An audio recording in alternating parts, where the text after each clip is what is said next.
At College Pro Painters, every franchisee had to have 5 core traits. They had to be strong leaders. They had to be strong in goals or attainment. He had to be strong in tenacity, that dog-like work ethic. He had to be strong on fundamental ability, which is the ability to regulate his emotions. And he had to be strong on introspection, which is the ability to blame himself when something went wrong instead of blaming external forces. College Pro became the largest residential house painting company in the world. And every year we had to go out and recruit, hire, and train 800 university students to become franchisees. But then we had to train those 800 people to hire 8,000 university students to be the painters. So we had to hire 8,800 people in 6 months, train them and onboard them. And then they painted $64 million in houses in 4 months. And every August 30th, they quit and went back to school. And September 1st, we had to give to the government. So this is the systems that we used to actually scale that company. In Good to Great, Jim Collins talked about getting the right people on the bus, the wrong people off the bus, and everybody in the right seats. One of the things that we don't talk about in terms of recruiting is how to identify the wrong people, the toxic people, the cultural misfits, the underperformers, and how to get them out of your company quickly, because the data says the cost of the wrong person is 15 times their annual salary. One of the things that I look for in the recruiting side of things is, how do I attract people into my company?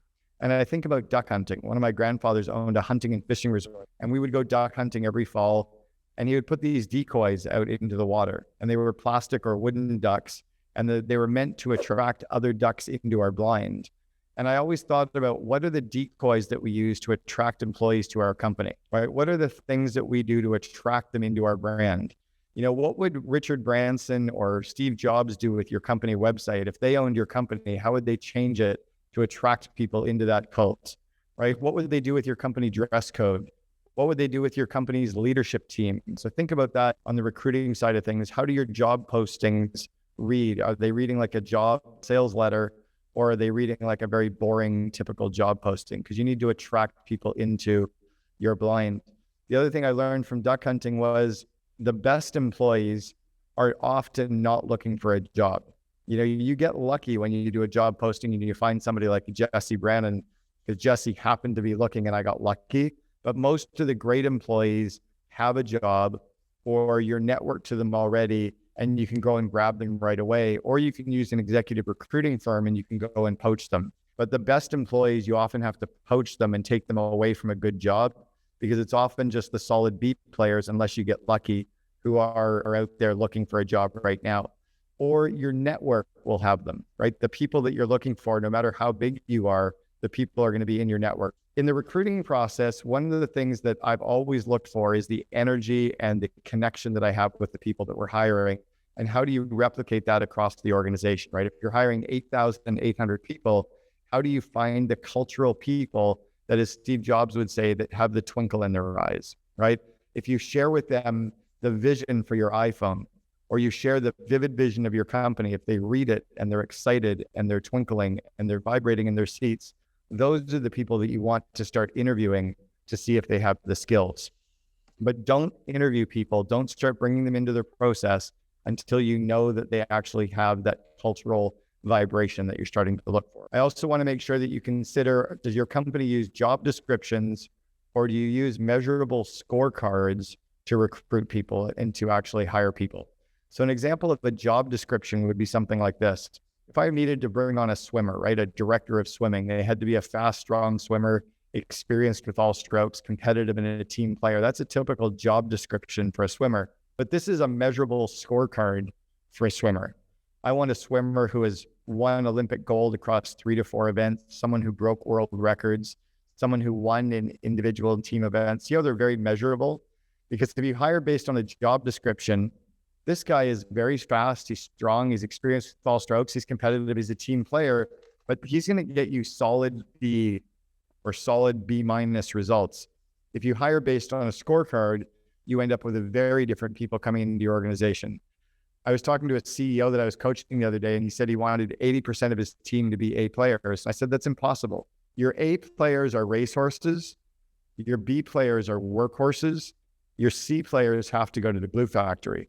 You probably have 10 to 15% of your team are the true A player, God forbid they ever quit people. If you can end up with a group of solid A's and a really good solid group of B's, you win. But don't fool yourself by thinking that your organization is filled with A's, because it's probably not, which is fine. But just to recognize that and have your management team recognize that you have B's and a lot of C's, and it's time to top grade and raise that bar. So every time you hire someone into the organization, raise the bar. If you've got 8 people in marketing, the next person you hire has to raise the bar and be better than at least 4 of the people that are in marketing that you have today. So let's talk about the job interview. I want to give you some of the systems that we use to actually, and this is how we scaled College Pro Painters. It's also the systems that I brought in then to scale 1-800-GOT-JUNK, and I taught everyone there. And it's how we were able to grow from 14 employees when I joined the company. When I left 6.5 years later, we had 3,100 employees system-wide. So these are the systems that we use to interview and recruit and onboard those people. The first part is to define the traits that you're looking for on a role-by-role basis. So we just hired a community manager. Van's traits that I was looking for with her, someone detail-oriented, someone with good energy, someone who is passionate about community, those are very different traits than someone like Jesse. Jesse is not supposed to be detail-oriented. He's in sales. He's in business development. He's supposed to be shooting from the hip and winging it, figuring out as he goes, being outside of the box that doesn't even exist. So if I was trying to hire Jesse to be a community manager, he'd be terrible. Jesse has to understand community and understand his members. And if I wanted to put Van into Jesse's role, she'd probably be terrible. So it's understanding the roles and the types of behaviors or traits that each role needs. At College Pro Painters, every franchisee had to have 5 core traits. They had to be strong leaders. He had to be strong in goals or attainment. He had to be strong in tenacity, that dog-like work ethic. He had to be strong on fundamental ability, which is the ability to regulate his emotions. And he had to be strong on introspection, which is the ability to blame himself when something went wrong instead of blaming external forces. So for each of those 5 traits, we had a definition of the trait that everyone in the company could explain. Tenacity, as an example, was the dog-like work ethic to get over, under, or around any obstacle put in one's path. Jesse has tenacity. He's a 5 out of 5 in tenacity. So when you know what you're looking for and you can define it, then you can know how to find it.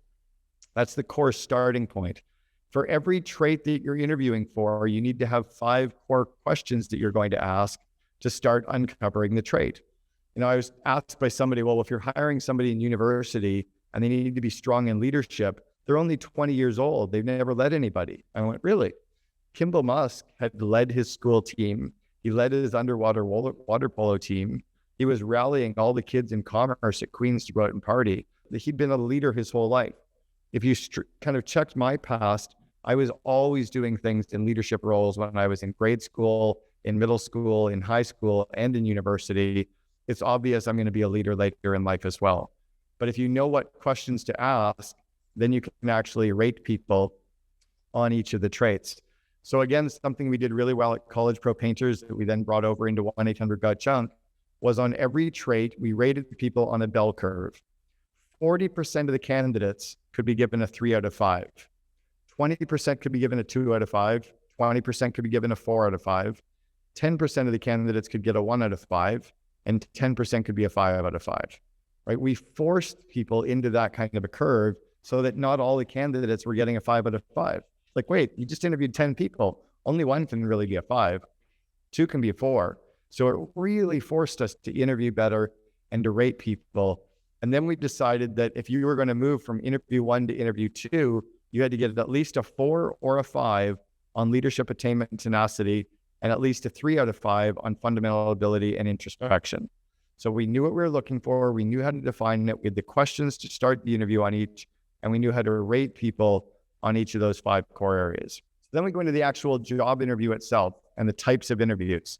So the first thing that I do before I interview anyone, when the resume comes in, I quickly email them back our vivid vision. And I say, by the way, here's a vivid vision of what our company looks like, acts like, and feels like 3 years in the future. Please read it. If this sounds like the kind of company you want to fly to the moon, reply now and put interview me in the subject line, and I'll bring you in for a group interview. But I don't even read their resume until I know that they've actually read the Vivid Vision and like it. And in fact, I still won't read their resume until I make them jump through one hoop. And all I wanted on the video is a 2 to 3 minute video of why you want to work here, what you love about the Vivid Vision. I will watch the video, and if I like what I see and I like your response and I kind of like the energy, then I'm going to bring you in for our first interview. Of all the video submissions I got about 200 resumes. All those 200 people were sent an email response saying, read our Vivid Vision. Of those, about 50 people came back saying they love the Vivid Vision. I said, send me a video. Only 9 people sent me a video. Of the 9 videos, I only liked 4 of them. So I interviewed 4 people. Of the 4, I really liked 2. And when I did the second interview with Jesse, it was like, done deal. I absolutely know this is a fit. So in the first video and in the first interview, I'm looking for 3 things. So they have the skills to do what I need them to do. Are they a cultural fit? And do they live the core values that our company already lives by? If they have those 3 things, and I can prove that they have them and rate them on that bell curve, then I know that I want to bring them into a second interview to find out if I'm actually missing anything or to stress test my own biases. So the first style of interview that we do is called a group interview. But I often use a group interview where I'll bring in 4 or 5 or 8 candidates at the same time, sometimes in person, sometimes over Zoom. And I'll interview 6 to 8 candidates at the same time for the same job. And I'm asking them all the same questions. What do you do for fun? What's the most stressful time in your career? What are your passions? Everyone answers. I'm often not even listening to the answers. I'm watching for their behaviors. I'm watching for the way they interact with each other. I'm watching for who's paying attention. I'm watching for the jerks in the room that are rolling their eyes when somebody else is answering. And then the final 2 questions for me are when it kicks into high gear. The second last question is, if we were only hiring 2 people, you and someone else at this table, who else should we hire and why should I hire them? All of a sudden, the group of people that have been listening to everybody's answers, they all start pointing towards that one person that you were probably thinking was really strong as well. And you've actually just done most of your first interview because the group has actually interviewed for cultural fit and for that kind of core value side of things. The last question I always ask is, how much money do you need to earn this year? And how much money would you like to be earning 3 years from now? And then I make sure that I can deliver on that, because I don't ever want to bring in somebody whose idea on compensation is so out of whack. And I also don't want to overpay if I don't have to overpay. But by making sure that I understand those 2 things, I can really bring the right people in and really make sure that I support them and help create a really great role for them. From the group interview, people sometimes do panel interviews. That's when you have multiple people from your company interviewing one person. I hate them. I think they're terrible. I think they're an extraordinary waste of time. I think you end up with a bunch of people who really want to go on different tangents in the interview and don't have time to ask the questions. So I would never, ever do a panel interview.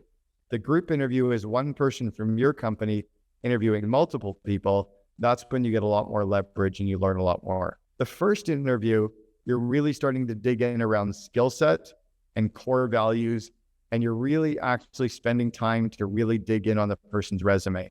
Now, your job candidates are often going to say that they have some questions. That's great. At the end of the interview, you'll have time for you to ask your questions. But for the first 75 minutes, I'm asking all the questions because I don't even know if you're the right person yet. Why am I going to waste our company's time answering your questions before I even know if you're the right fit? So I make sure that I really grill them for 75 minutes, and then I open it up at the end to answer any of their questions for them. And then I tell them about the second interview and the rest of the interview process so they're clear on the next steps. But the first interview is to really, really check in on skills and cultural fit. In the second interview, it's when you dig deep. It's when you go back in and look at all of your notes. It's when you really probe. It's when you really ask tough questions. I'll even ask questions of things like, in the first interview, you said something and it kind of made me feel like you're a bit of a quitter. Like, do you quit at things? Or, God, your energy was great in the first interview, but I feel like maybe you're going to be too much of a disturbance with the other team. Like, am I wrong? So I'm really going to ask my gut check questions to the candidate. And so rarely are they ever asked those questions that it does a couple things. I learn a lot from them, but it again has reversed the sales process where now they're starting to sell me on hiring them. And I don't have to sell them on how great our company is. They actually want to work there already. By making the job interview really tough and by really asking the questions people don't often ask, it raises their need to actually come and work for your organization versus selling. So don't force process over outcome. But this is a great process for 95% of the time. In the first and the second interviews, I'm also going to come up with names of people. Who did you work with before? Who did you like working with? Who worked for you? Who reported to you? Who helped you solve problems? Who did you solve problems for? And I'm going to ask lots of questions about those situations, but I'm going to end up with a list of about 10 names. The third interview is what we call torque, and that's the threat of reference check. The threat of reference check is when you start to get really good insights onto that individual. This interview process will scare away your C players, but your A players are going to want to work for you because they've really been grilled on something. And this process can be done over the course of a week. It doesn't have to last for 6 months, right? It can be done quickly.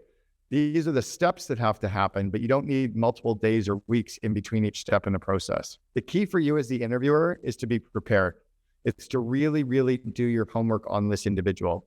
I've gone so far as to drive by a CFO candidate's home. I drove by 2 of their homes just to see if I could learn anything about them, what they would culturally be like just by driving past their yard. One person's house was very beige. There was nothing. It was just like nondescript. The other person's, you could actually kind of see inside a little bit. Their garden was all done. It just felt really great. And that was our favorite candidate of the 2. In today's world, that would be like going on their social media profile. This was before Facebook that I drove by somebody's house. Now you can drive by their house by hopping on their Instagram, hopping on their Facebook, hopping on their LinkedIn profile, and looking and learning a little bit more than they actually are going to give you. Preparation is by going through their resume, printing it out, and writing down all the questions that you want to ask about each of the sections of their interview. What happened in between these 2 jobs? Why did you leave that job? Did you quit? Were you fired? Were you poached? Why did you only stay for 6 months? Why were you promoted? Why were you not promoted faster? There's all kinds of things that you can learn by really grilling somebody and going through their resume and writing all those notes down. And then by looking for your second interview, it's reviewing your first interview notes to come up with any of your biases that you may have had so you know where to really probe on. Second thing you want to look at is the room setup. If you don't have a good room setup, find one, put a background up, make sure that your room, if you're interviewing in person, isn't cluttered, it's clean, it's organized, or set yourself into a space where there's no distractions.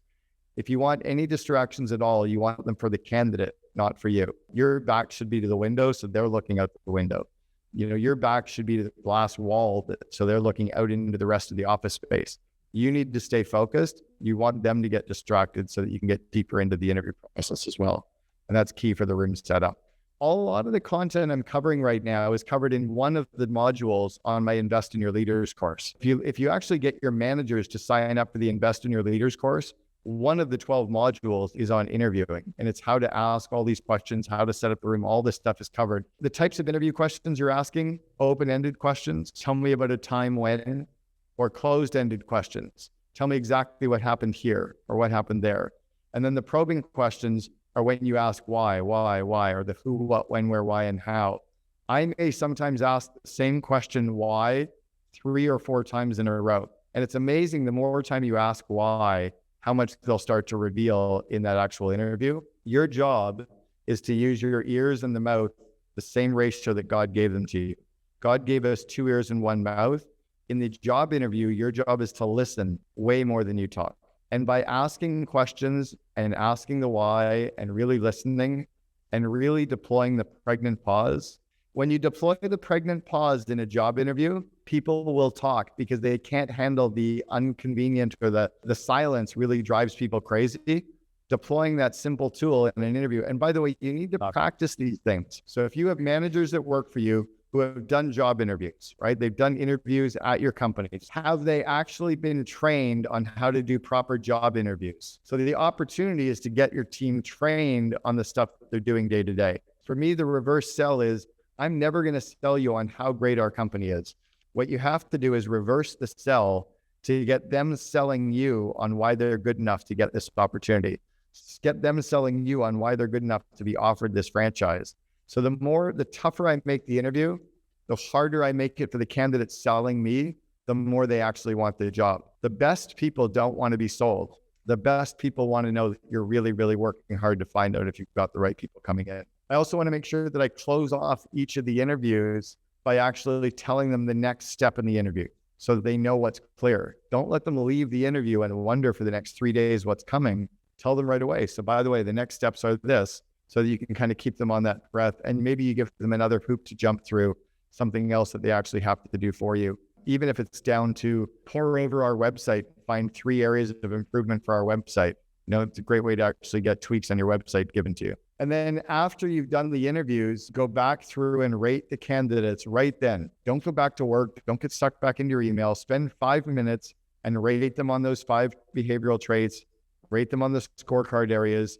Really sit down and think about, for each of these things we're hiring for, how would I rate them as a 5, 4, 3, 2, or 1? And make sure you leave the actual interview with that core rating as well. The course, Invest in Your Leaders, covers things like situational leadership, coaching, time management, interviewing, project management, email management, one-on-one meetings, running effective meetings, kind of the core 12 skills that I think everyone needs to be a high-functioning leader. On the interviewing side, I cover the whole recruiting process, the interview process, the room setup, the types of questions in more detail. Because what I try to do is give everybody what I say is like a bronze level skill in that area. That if I think of everyone's skills on interviewing, if I can get them to a bronze, right now they probably have no skill. They can go to a silver, then they can go to a gold. Right now, just going through that course would get you to a bronze. Maybe reading the book Who would give you a bronze.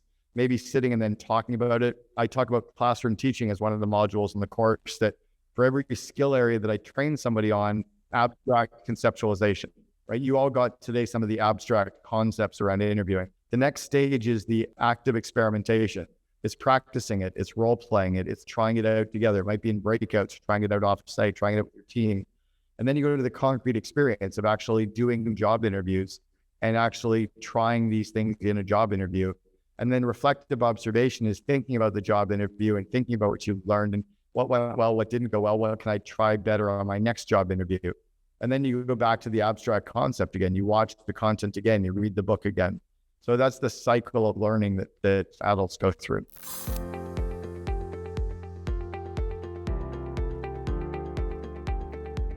What I'll do when I do the reference check is I say, look, I love this person. He told me to call you. I'm probably going to hire him, but I need to ask you the really tough questions. If you don't tell me the real it's going to drive me crazy about this guy in 3 months, I'm going to chase you down the street and beat the shit out of you with a baseball bat. So tell me the good shit.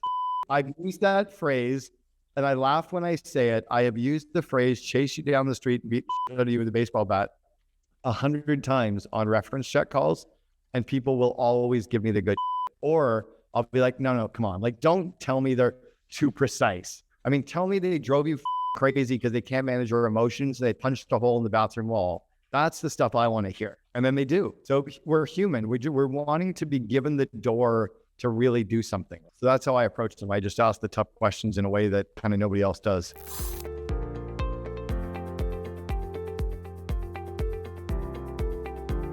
Yes, I use them for very senior roles. The only time I don't use the group interview process is for extraordinarily senior roles for companies that are proprietary non-public information, like a public company CFO. I would recruit 8 other CFOs together. We were hiring a head of people at 1-800-GOT-JUNK. We were at the time around 2,000 employees, about 180 at the head office. We needed a real head of people. And we were going to do group interviews. And Helen Sheridan, one of our candidates, came in. She was the head of people for business objects. She's like, I'm not coming to a group interview. And I'm like, well, then you're not going to work here. And she's like, what? I'm like, no, like that's the way we do things. And if you want to work here, but we'd created such a brand and so much of a magnetic force into 1-800-GOT-JUNK that she's like, I'll come to the group interview. And so she knew what she was coming into. As did the other 6 candidates. Helen walked into the group interview wearing a blue wig, which was what 1-800-GOT-JUNK used to wear for all of our marketing. So she owned the room right away. She owned us right away because we were all laughing when we saw her walk into the company wearing a blue wig for the interview. And then as she walked out 90 minutes later at the group interview, she turned to me and she said, if I don't get hired, you have changed my view of recruiting forever. Thank you for that process. And this was the former head of a major company's, people department. So yeah, you can do it with senior people. The key is to make sure they understand you're going to have fun. I'm just interviewing you against other people at the same time. We're not going to go anywhere that's private. Like nobody's going to learn anything about your company because it's just a culture interview. The reality is, for my culture, for the companies that I build, if that's really not going to work for them, they're going to hate working for us. I mean, if you're like an accounting firm, or, everything's got to be proper, then sure, the group interview might not be culturally what you want, but it really matched our culture.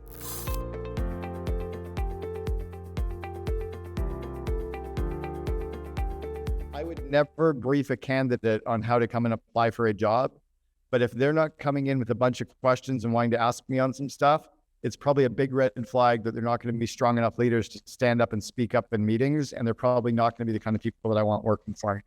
But I'm never going to tell them how to impress me. I need to know if they impress me. And then the other part is that if I don't have enough good candidates, I'm going to keep recruiting, right? I'm going to push out for more recruiting.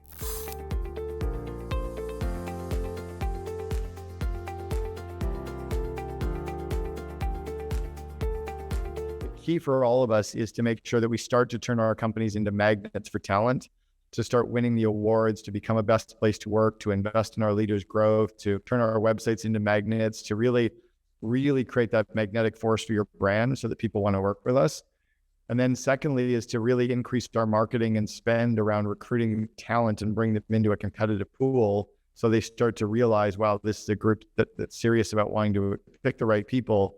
And then the third part is do it fast, right? So we were hiring some remote people years ago, back 2004. I had to hire 13 regional coaches. So they were actually in different regions in the US and Canada, coaching our franchisees at 1-800-GOT-JUNK. And this Tressa, one of my VPs, and I flew from Vancouver to Atlanta to do all the interviews in Atlanta. And as we were on the plane, we were reviewing the final 16 people's resumes. The very next morning, we did a group interview at 9:00. And the second group interview was at 11:00. As people were walking out of the room from the first interview, we're like, thanks very much for coming. Really appreciate it. We selected the 3 of you from that group of 8 to come in for one-on-one interviews. We're scheduling them this afternoon, sign up for the slots. Those 3 were fighting for the spots because they're like, holy shit. And they knew they were the 3 best out of the 8. We did the one-on-one interviews that afternoon from the 2 groups. We told everyone, we're calling you at 5:00 to let you know if we're bringing in for second interview tomorrow morning. Second interview, we brought in 3 final candidates. We made the offers that next afternoon. People were like, that was the toughest interview process I've ever been through. It only took us 48 hours to do it. You guys know you're in a competitive environment. You have to make it tough for the good candidates, and you got to do the process fast. But yeah, if you take 6 weeks to do a process, I wouldn't work for the company either.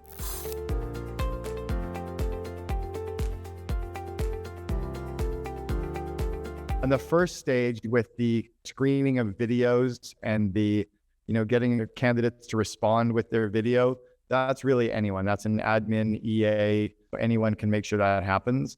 The screening of videos is just anyone who's a good cultural fit for the organization can see if people are a good cultural fit, at least within their business area.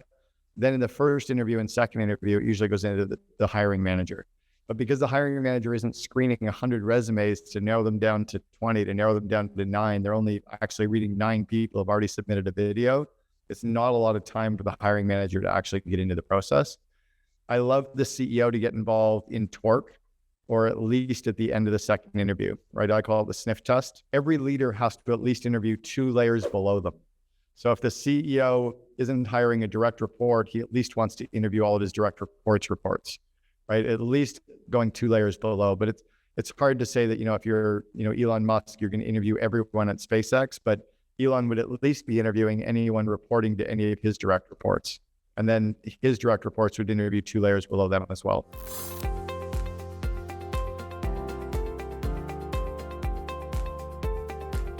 I'm never going to lower the bar and hire somebody who's worse just so that I can be equitable. At 1-800-GOT-JUNK, our leadership team was half women, half men. We had minorities. All we did was hire great people with great skills, with great culture who wanted to work with us. But we weren't going to try to go hire somebody to fill a box, to check a mark, to make ourselves look better, to fill a program. But we were never biased against somebody because of anything.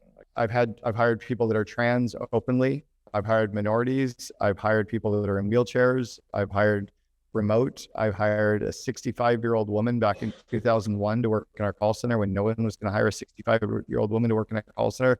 I think it just comes down to your culture as an organization. and really living your company's core values and not letting those get in the way of anything else.